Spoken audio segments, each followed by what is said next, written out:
ভক্তমন্ডলী, ভক্তিমতী মা, আজকে যে লীলা আপনাদের আস্বাদন করাবো, লীলাটি নাম হলো নীলাচলে নীল মাধব। এখানে পুরীধাম কে কে বেড়াতে গেছেন হাত তুলুন তো মা, বলতে সুবিধা হবে। যারা পুরীধাম দর্শন করেছেন, ভাণ্ডর উপরে ভাণ্ড, তার উপরে ভাণ্ড, তার উপরে ভাণ্ড চাপনা থাকে, তলায় আগুন জ্বলে, ভোগ রন্ধন হয়ে যায়। লক্ষ্য করে দেখবেন, বাড়িতে করলে হবে মা, হরিবোল হয়ে যাবে।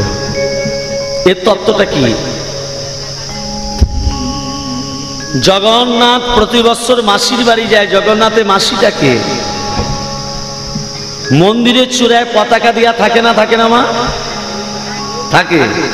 আচ্ছা মা, পতাকাটা প্রতিদিন পাল্টানো হয় না, হয় না? হয় না, হয় না? পাল্টানো হয়। কেন পাল্টানো হবে? আরো তত্ত্ব আছে। যে কচ্ছপ আমরা দর্শন করি, যাকে চলতি কথা কাছিম বলি, কচ্ছপের পৃষ্ঠদেশটা ইটের মতো শক্ত কেন? কচ্ছপ ব্রাহ্মণ।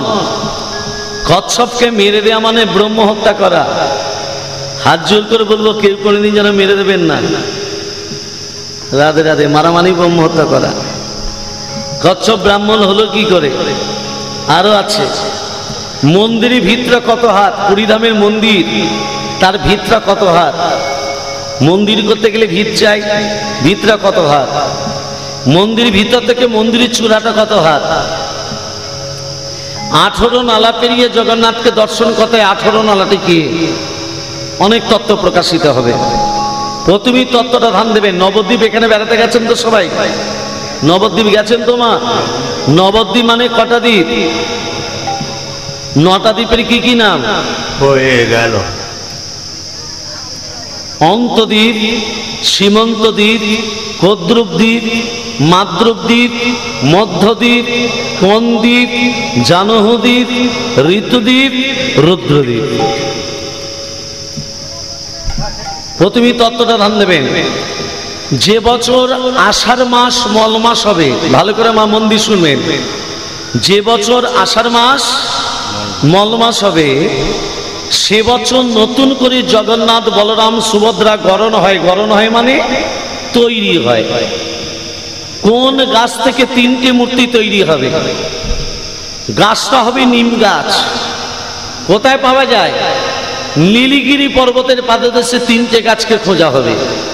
নীলগিরি পর্বতের পাদদেশে, নীলগিরি পর্বতের পাদদেশে তো অনেক নিম গাছ আছে। কোন 3টে নিম গাছ থেকে জগন্নাথ, বলরাম, সুভদ্রা তৈরি হয়? একটা নিম গাছের গায়ে থাকবে চক্র চিহ্ন, দ্বিতীয় নিম গাছের গায়ে থাকবে পদ্ম চিহ্ন, তৃতীয় নিম গাছের গায়ে থাকবে নাঙর চিহ্ন। কি কি চিহ্ন বললাম মা? চক্র, পদ্ম, নাঙর। চক্র চিহ্ন নিম গাছ থেকে তৈরি হবে জগন্নাথ, পদ্ম চিহ্ন নিম গাছ থেকে তৈরি হবে সুভদ্রা, নাঙর চিহ্ন নিম গাছ থেকে তৈরি হবে দাদা বলরাম। 3টে নিম গাছকে খোঁজা হলো নীলগিরি পর্বতের পাদদেশে। 3টে নিম গাছে বিষধর সর্প বেষ্টন করে থাকবে, বিষধর সাপ। যেই 3টে নিম গাছের তলায় পুজো হয়ে যাবে মা, ওই বিষধর সর্পরা গাছ থেকে নেমে এসে প্রসাদ ভক্ষণ করে চলে যাবে। 3টে গাছকে কাটা হবে। সোনার কুঠার, রূপার কুঠার, লোহার কুঠার দাগ দিয়ে গাছ 3টেকে কাটা হবে। 3টে গাছকে কাটার পর নীলগিরি পর্বতের পাদদেশ থেকে পুরীধাম পর্যন্ত মানুষ লাইন দিয়ে দাঁড়িয়ে থাকবে। সবারই কাঁধে কাঁধে 3টে গাছ আসবে। 3টে গাছকে আনার পর কত তত্ত্ব দেখুন। 3টে গাছকে আনার পর যিনি 3টে মূর্তি তৈরি করবেন, তাকে জাতিতে সবর হতে হবে। সবর জাতি 3টে মূর্তি তৈরি করলো। এবার নবকলেবার কে করবে? নবকলেবারও ভালো নাম হচ্ছে প্রাণ প্রতিষ্ঠা। কে করবে? খোঁজা হবে পুরীধামের সব থেকে বৃদ্ধ, মানে বয়স যার বেশি, তিনি কিন্তু প্রাণ প্রতিষ্ঠা করবেন। আর যেদিন প্রাণ প্রতিষ্ঠা হবে, কারো বাড়িতে আলো জ্বলবে না। সরকার থেকে ইলেকট্রিসিটি লাইন কেটে দেবে, একমাত্র জগন্নাথ মন্দিরে প্রদীপ জ্বলবে, একটাই প্রদীপ, জগন্নাথ মন্দিরে প্রদীপ। ওই বৃদ্ধ পান্ডা কোনো মন্ত্র বলবে না, পুরনো যে জগন্নাথ বলরাম সুভদ্রা আছে তাদের কাছে করজোড়ে হাত পেতে দাঁড়াবেন, বলবেন আপনাদের দেহের মধ্যে রয়েছে যে প্রাণ, ওই প্রাণটা যেন আমার হাতে চলে আসে। এক এক করে প্রাণ নেবে, আর নতুন যে জগন্নাথ বলরাম সুভদ্রা তৈরি হলো তাদের বক্ষের সামনে স্পর্শ করে দেবে, হয়ে গেল প্রাণ প্রতিষ্ঠা। আর একটা আশ্চর্য কথা বলি মা, যে বৃদ্ধ পান্ডা প্রাণ প্রতিষ্ঠা করলো ওই বৃদ্ধ পান্ডা 1 মাসের মধ্যে মারা যাবে। ওই বৃদ্ধ পান্ডা 1 মাসের মধ্যে মরে যাবে মা, শুনেছি। জগন্নাথ তাকে শ্রীচরণে ঠাঁই দেয়। এই নিয়মটা কখন হয় বললাম মা? যে বছর আষাঢ় মাস, মল মাস। এবার দ্বিতীয় তত্ত্ব কথায় যাচ্ছি। দ্বিতীয় তত্ত্বটা কি? আমার শ্রীকৃষ্ণের দেহটা কাঠ হলো কি করে? ভগবান শ্রীকৃষ্ণের দেহটা কাঠ হলো কি করে? একবারে নাচো তো। আজ আমার গৌরাঙ্গ মহাপ্রভু, আজ আমার গৌরাঙ্গ মহাপ্রভু জগন্নাথকে দর্শন করছে। কি ভাবাবেশ! ভগবানের সঙ্গে ভগবানের কথা। গৌরাঙ্গ মহাপ্রভু জগন্নাথের কাছে গিয়ে বলছে, ও প্রভু একবার নাচো তো, একবার নাচো তো, নাচো তো, একবার নাচো তো, নাচো তো, একবার নাচো তো, নাচো তো গো, নাচো তো গো,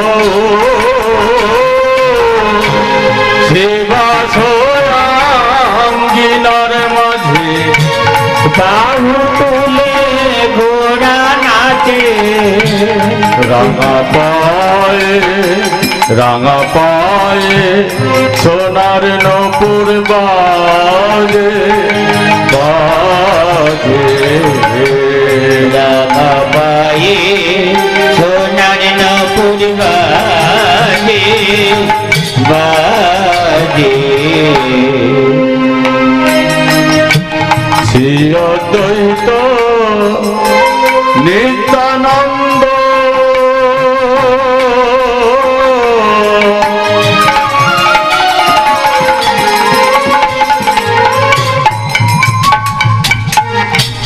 শ্রীবাস গদাধর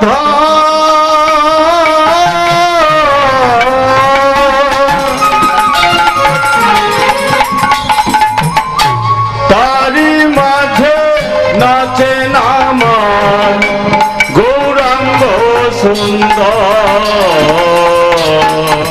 অদ্বৈত অদ্বৈত নিত্যানন্দ,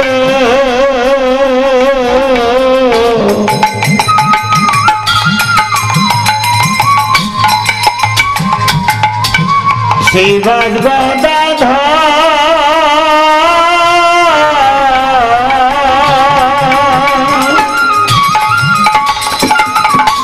তারি মাঝে নাচে নামান গৌরাঙ্গ সুন্দর, হরি নাচছে, হরি হরি হরি নাচে, পায়ে সোনার নপুর, হরি নাচি, দয়া করো হরি নাচিছে, হরি হরি বলে, হরি নাচিছে, দয়া করো বলে, হরি নাচে, হরি হরি হরি বলে, হরি নাচিছে, হরি নাচিছে।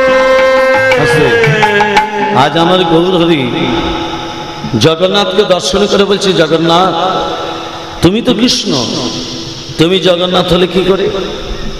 ত্রেতা যুগে যখন সীতাকে হরণ করে নিয়ে চলে গেল, এই যে মা সীতার বাবার নাম কি?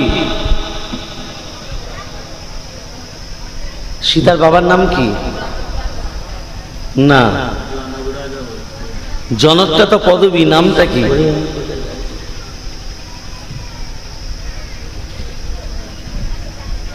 জনকটা পদবী, নামটা হলো শিরধ্বজ জনক। কি বলবেন? শিরধ্বজ জনক। সীতাকে যখন হরণ করে নিয়ে চলে গেল, তুমি সহযোগিতা নিয়েছিলে সুগ্রীবের কাছে। সুগ্রীবকে বলেছিলে, সুগ্রীব আমার সীতাকে যদি উদ্ধার করে দিতে পারো, তোমাকে আমি কিষ্কিন্ধা রাজা তৈরি করব। তুমি জানতে না যে বড় হবে সে হবে রাজা, সুগ্রীবের দাদা বালি। তুমি কি করলে? দুই ভাইয়ের মধ্যে দ্বন্দ্ব লাগিয়ে দিলে, সুগ্রীবের সঙ্গে বালির দ্বন্দ্ব। তাকিয়ে তাকিয়ে দেখছো বালি সুগ্রীবকে হারিয়ে দিচ্ছে। আর সুগ্রীব যদি হেরে যায়, রাজা যদি না হতে পারে, বানর সেনা সহযোগিতা পাবে না। তুমি কি করলে? আড়াল থেকে বালিকে গোপনে বধ করলে। আর বালির পুত্র অঙ্গদ রামচন্দ্রের চরণ দুটো জড়িয়ে ধরে বলছে, প্রভু তুমি আমার পিতাকে কেন মারলে? প্রভু আমার পিতা তো কোনো অন্যায় করেনি, আমার পিতা তো কোনো অপরাধ করেনি, কেন বললে? অঙ্গদ তোর পিতাকে আমি ভুল করেছি, বল বাবা কি বর চাস?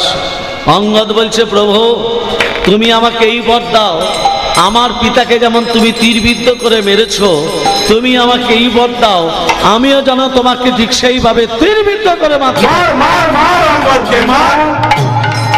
পিতার প্রতিশোধ তুলতে চাইছিস বাবা? এটা তেতা যুগ। আমি সুরচি নদীর জলে ইচ্ছামৃত্যু বরণ করব। আগত আমার আবির্ভাব হবে দাপর যুগে।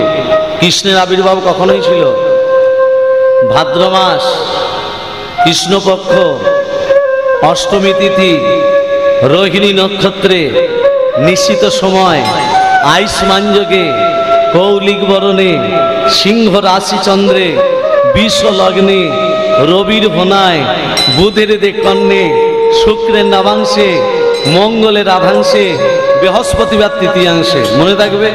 হ্যাঁ মুখস্থ হয়ে গেছে। মনে থাকবে না? তোর জন্ম হবে ব্যাধ বলে, তোর নাম হবে জরাব্যাধ, তোর হাতে আমি লীলা অবসান করব। তাই ভগবান শ্রীকৃষ্ণ বৃন্দাবন লীলা করে মথুরা, মথুরা থেকে দ্বারকায় প্রভাসযোগ লীলা হয়ে গেল। ভগবান শ্রীকৃষ্ণ কদম বৃক্ষের ডালে উঠে অধরে মুরুলি নিয়ে পা দোলাচ্ছিলেন। এই পা দোলানো দেখে জরাব্যাধ মনে করলো পাখি হয়তো ডানা মিলেছে। পাখি মনে করে ভগবান শ্রীকৃষ্ণের দিকে তীর নিক্ষেপ করলো। ভগবানের দেহটা জলে পড়ে গেল। জলে ভাসতে ভাসতে দাপর যুগ শেষ, এসে গেল কলিযুগ। যখনই কলিযুগ এলো, ভগবান শ্রীকৃষ্ণের দেহটা কাঠ হয়ে গেল। কৃষ্ণের দেহটা কাঠ হয়ে গেল। কাঠটার গায়ে শঙ্খ চক্র গদা পদ্ম অঙ্কিত হলো। কাঠটার নাম হলো দারুণ ব্রহ্ম কাষ্ঠ। কি নাম বললাম মা? ভালো করে মনে রাখবেন, দারুণ ব্রহ্ম কাষ্ঠ। কাঠটার গায়ে শঙ্খ চক্র গদা পদ্ম অঙ্কিত হলো। সেই কাঠটার নাম হলো দারুণ ব্রহ্ম কাষ্ঠ। তোমারই আদেশে তোমারই এক ভক্ত ওই কাঠটাকে তুলে নিয়ে এসে তিনটে মূর্তি তৈরি করলো, জগন্নাথ, বলরাম, সুভদ্রা। সেই থেকে তুমি জন্মাদি পূজা পাচ্ছ, তুমি সমস্ত ভক্তের কাছে পূজা পাচ্ছ।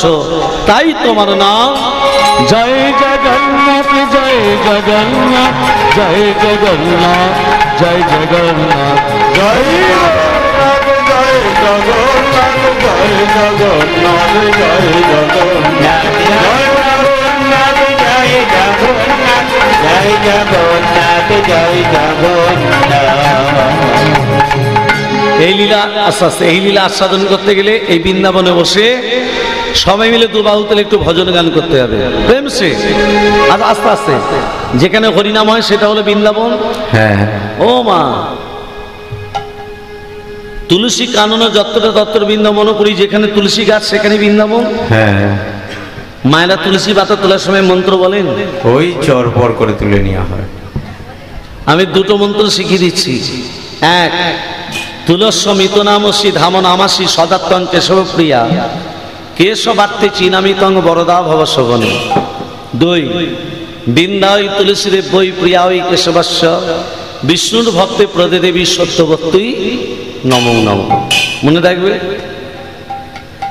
বাঁ হাত বৃদ্ধাঙ্গুলি অনামিকা, ডান হাত বৃদ্ধাঙ্গুলি অনামিকা, এক হাতে তুলবেন না। বাঁ হাত বৃদ্ধাঙ্গুলি অনামিকা, ডান হাত বৃদ্ধাঙ্গুলি অনামিকা। বিনতির খসবার আগে মুখে বলে দেবেন নমো বৃন্দাবই। একাদশী, দ্বাদশী, অমাবস্যা, পূর্ণিমা, সংক্রান্তি, রবিবার এই কটা দিনে তুলসী পাতা তুলতে নেই। আসুন এই বৃন্দাবনে বসে সবাই মিলে দুবাহু তুলে একাদশীর আগের দিন তুলসী পাতা তুলে রেখে দেবেন গঙ্গা জলে ডুবিয়ে। শব্দ পাতকা সংগন্তি শব্দ দুঃখ বিনাশিনী সুখদা মকসদা গঙ্গা গঙ্গৈব পরমাগতি। এগুলো বলতে হয়। রাধে রাধে। আমরা কলিযুগের মানুষ, দেখবেন আমরা একটু পাপ ফেললেই আমাদের কিন্তু পাপ। গঙ্গাপুত্র দেবব্রত ভীষ্ম তারও সরসজ্জা হয়নি। সে একটা ত্রিকোলার সরীসৃপকে তীরবিদ্ধ করে ছোট ছেলের মন খেলা করছে। মা ডাক দিয়েছে দেবব্রত, ভীষ্ম কি করলো? তীরবিদ্ধ অবস্থায় সরীসৃপটাকে ছুঁড়ে ফেলে দিল অসংখ্য ফেনী মনসার কাঁটার ওপর। সেই সরীসৃপ চিৎকার করে বলছে, দেবব্রত তুমি আমাকে তীরবিদ্ধ, তোমার মনের আশা মিলল না, আমি অভিশাপ দিলাম এই রকম কাঁটার বিছানা তোমার সাজানো হবে। তাহলে আসুন এই বৃন্দাবনে বসে সবাই মিলে দুবাহু তুলে ভজন গান। অমিঠি রস সিংহারণী রাধে রাধে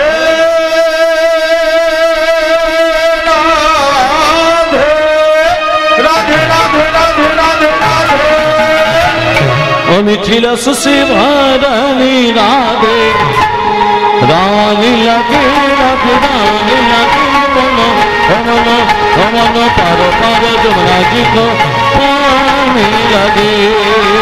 মিঠে রস সে ভরণী রাধে রানী লাগে রাধে রানী লাগে মন অমন অমন পারো পারো যমুনা জি কো পানি লাগে। মিঠে রস সে ভরণী রাধে রানী লাগে রাধে রানী লাগে মন অমন অমন পারো পারো যমুনা জি কো পানি লাগে। রাধা কি গরি গরি যমুনা করি পারি, রাধা কি গড়ি গড়ি যমুনা করি পারি। আমি হাত তুলে দিতে বলেছি মা, যে না হাত তুলে দেবে হরি বলে ঘরে গেলেই হবে স্বামীর সঙ্গে গন্ড। হরি বল হরি বল। নিতাই চাঁদ গৌরচাঁদ হাত দুটো তুলে আছে না? আছে তো। কেন তুলে আছেন? আত্মসমর্পণ। বিমলা কমলা দুজন দুজনার সই। মায়েরা ভালো করে শোনো, কমলা হচ্ছে তাঁতির মেয়ে, তাঁত বুনে খায়। কাপড় যারা তৈরি করে তাদেরকে তাঁতি বলি, যারা তাঁতি হয় তাদের ঘরে দেখবেন অনেক সুতোর বান্ডিল জড়ে। নানা রং বেরঙের সুতো থাকে। তা বিমলা একদিন কমলার বাড়ি থেকে বলছে, ও সই কোথায় গেলি? আয় বস আমি মন্দিরে আছি রে। মনে মনে ভাবছে আমার ঘরে সেলাই করার মতো একটু সুতো নেই, আর আমার সইয়ের বাড়িতে কত সুতোর বান্ডিল, অনেক সুতোর। আমার দুটো চুরি করে বগলের ভেতরে রেখে কাপড়টিকে চাপা দিয়ে দিয়েছে। এমন সময় সই মন্দির থেকে বেরিয়ে বলছে, সই রে বললে একা একা হরিনাম করতে ভালো লাগছিল না, হ্যাঁ? চনা দু সই মিলে দুবাহু তুলে হরিনাম করি। সব বোনাস। হাত তুলে তো সুতোর বান্ডিল। এই আজকে আমার সময় নেই। একবার চই একবার একা একা ভালো লাগছে না। টানতে টানতে মন্দিরে নিয়ে গিয়ে বলছে, এরম আমার সঙ্গে হাত তুলে বল বল তোল। তোল। রাধা কি গরি গরি যমুনা করি পারি, রাধা কি গড়ি গড়ি যমুনা করি পারি। বৃন্দাবন সে। বৃন্দাবন সে। হ্যাঁ দেখো, যদি বা দিচ্ছে তা আবার হাত তুলে তো সুতোর বান্ডিল পড়ে যাবে। হাত তো তুলছে না। যখন তুলছে না, কমলা কি করেছে, বিমলার হাত দুটোকে তুলে দিয়েছে। যখনই তুলে দিয়েছে কি হলো, সুতোর বান্ডিল পড়ে গেল। এই হরিনাম যোগে যারা হাত তুলে দিচ্ছে না তারা চুরি করে বসে আছে। কি চুরি? পাপ, অমিত্র, অহংকার, লজ্জা, এগুলো দূরীভূত দাও আর ভগবানের চরণে আত্মসমর্পণ করো। 1 2 3 4 রাধা কি গরি গরি। 1 2 3 4 রাধা কি গরি গরি যমুনা করি পারি, রাধা কি গড়ি গড়ি যমুনা করি পারি। বৃন্দাবন সে। বৃন্দাবন সে। বৃন্দাবন সে। বৃন্দাবন সে। বৃন্দাবন সে ক্ষমা জয় বর্ষণ কিশোরী, বৃন্দাবন সে তোমার জয় বর্ষণ কিশোরী। মিঠি রস সে, মিঠি রস সে, মিঠে রস সে বরণী রাধে রানী রাধে ভবনা পারো পারো জন্নাদিত পানি লাগে মিঠে রস সে বরণী রাধে রানী লাগে রাধে রানী লাগে মন ভবনা ভবনা পারো পারো জন্নাদিত পানি লাগে। রাধা রানী কি জয় শ্যাম সুন্দর কি জয় মদন মোহন কি জয় গিরিধারী লাল কি জয় খারাপ লাগছে কি ভালো ভালো সব জয়। ভগবান শ্রীকৃষ্ণের দেহটা কাঠ হয়ে গেল, কাঠটার কি নাম মা? দারুণ ব্রহ্ম কাশ। কোন ভক্ত কাঠটাকে নিয়ে এলো? ভক্তটাকে ইন্দ্র দমন নামি রাজা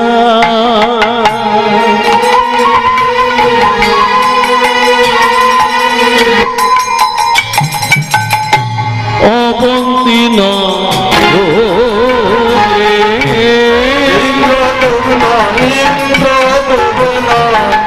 নামে রাজা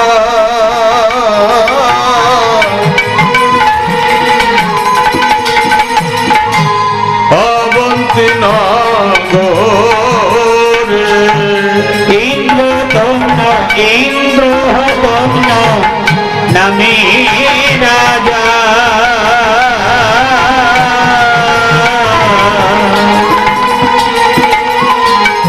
অবন্তী নগরে ধর্মে কর্মে ছিল মতি হরি নাম করে রাজা ধর্মে কর্মে ছিল মতি হরি নাম করে রাজা ধর্মে কর্মে ছিল মতি হরি নাম করে রাজা কর্মে কর্মে ছিল মতি হরি নাম করে রাজা শঙ্খ চক্র গদা পদ্ম রাজা অন্তরে ভাবিয়া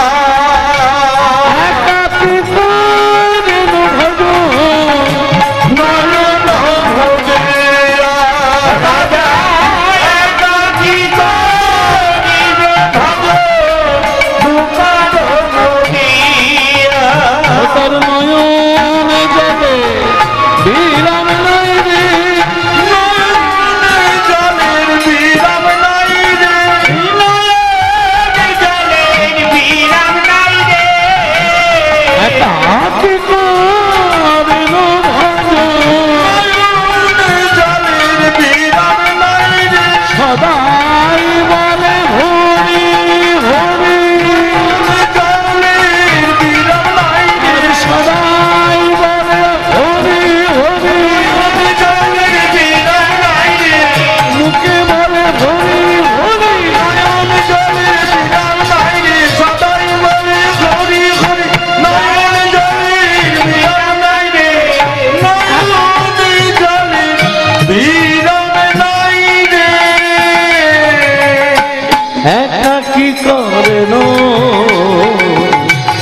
নয়ন মদিয়া একাকী করেন ভজ নয়ন মদিয়া। মায়েরা রাজা ইন্দ্রদম্ন সবসময় ভগবানের আরাধনা করে। রানী গুন্ডিচা তিনি ছিলেন হরিবৈমুখী, মানে হরিনাম বলবেও না শুনবেও না। তিনি মনে মনে ভাবলেন আমার স্বামী যদি সিংহাসনে না বসে তার ধনরত্ন রাসৈশ্বর্য হীরা জহরত মণিমানে কিছু পাবো? তার স্বামীকে মিথ্যে কথা বলতে হবে। এখনকার মায়েরা যেমন ঝুরি ঝুরি মিথ্যে কথা স্বামীদিকে বলে, হ্যাঁ বলে না? বলে তো তা আমার স্বামীকে একটা মিথ্যে কথা বলবো স্বামী প্রজারা সিদ্ধান্ত নিয়েছে তোমাকে এই অবন্তীনগর থেকে তাড়িয়ে দেবে। এবার মিথ্যাটা বলে দেখি না। তাই রাজা ইন্দ্রদম্নর কাছে গেছে রানী গুন্ডিচা, এই যে স্বামী। রাজা ইন্দ্রদম্ন ভগবানের চরণে আত্মনিবেদন করে দিয়েছে। ভগবানকে দর্শন করে রাজা ইন্দ্রদম্ন কি বলছে জানো মা? আমার কানু সে বিনোদ রায়, কানু সে বিনোদ রায়, আমার কানু সে বিনোদ রায়, কানু সে বিনোদ রায়, আমার কানু সে বিনোদ রায়, কানু সে বিনোদ রায়। বিনোদ চূড়ায় বিনোদ পরিহার, বিনোদ চূড়ায় বিনোদ পরিহার, বিনোদ রায়, বিনোদ পরিহার, বিনোদ বিনোদ গায়, বিনোদ বিনোদ গায়। বিনোদ বিনোদ বিনোদ গায়, বিনোদ বিনোদ গায়। কি বললেন? বিনোদ মানে কি? বিনোদ মানে হচ্ছে সুন্দর। পদাবলীগুলো না ভেঙে দিলে মায়েরা বুঝতে পারবে না। বিনোদ চূড়ায়, বিনোদ মানে সুন্দর, বিনোদ মানে যদি সুন্দর হয়, সুন্দর চূড়ায়, কৃষ্ণের মাথায় চূড়া, বিনোদ বরিহা, চূড়ার উপরে কি থাকে? ময়ূরের পালক, তাকে বলে বরিহা। কি সুন্দর পদাবলী দেখুন। বিনোদ বিনোদ পায়, সুন্দর সুন্দর বাতাস, মানে সুন্দর বাতাস দিচ্ছে, কৃষ্ণের চূড়াটা বাতাসে দোলা দিচ্ছে, সেটাই আজকে রাজা ইন্দ্রদম্ন বলছে। মনের ভাবাবেগটা দেখেছেন? আবার বলছে বিনোদ কোটিতে বিনোদ ধুতি, বিনোদ কোটিতে বিনোদ ধুতি, বিনোদ কোটিতে বিনোদ ধুতি, বিনোদ বিনোদ সাজ, বিনোদ বিনোদ সাজে। আগে এটা বর্ণনা করি। বিনোদ কোটিতে বিনোদ ধুতি, কোটি মানে কোমর, ধুতি বলতে ইংরেজিতে বলে গ্লিডিং, গ্লিডিং, GLIDING, গ্লিডিং, যাকে আগেকার মায়েরা পড়তো, এখনকার মায়েরা এখনো পরে, দু একজন পরে, যাকে বলে কোমর বন্ধন। বিনোদ, বিনোদ মানে সুন্দর, বিনোদ কোটিতে বিনোদ ধুতি, বিনোদ কোটিতে বিনোদ ধুতি, বিনোদ বিনোদ সাজে, বিনোদ বিনোদ সাজে। বিনোদ চরণে বিনোদ নুপুর, বিনোদ চরণে বিনোদ নুপুর, চরণে বিনোদ নুপুর, বিনোদ চরণে বিনোদ নুপুর, বিনোদ বিনোদ বাজে, বিনোদ বিনোদ বাজে, বিনোদ বিনোদ বাজে। আচ্ছা, কৃষ্ণের চরণে যে নুপুর দুটো আছে, দুটোই কি সমান না একটা ছোট একটা বড়?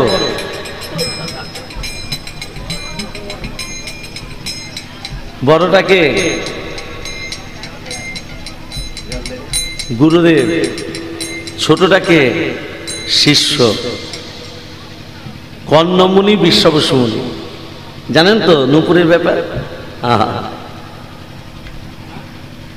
এসব তত্ত্ব সচরাচর আর হয় না। আবার বলছে বিনোদয় অধরে বিনোদ মুরলী, বিনোদয় ধরে বিনোদ মুরলী।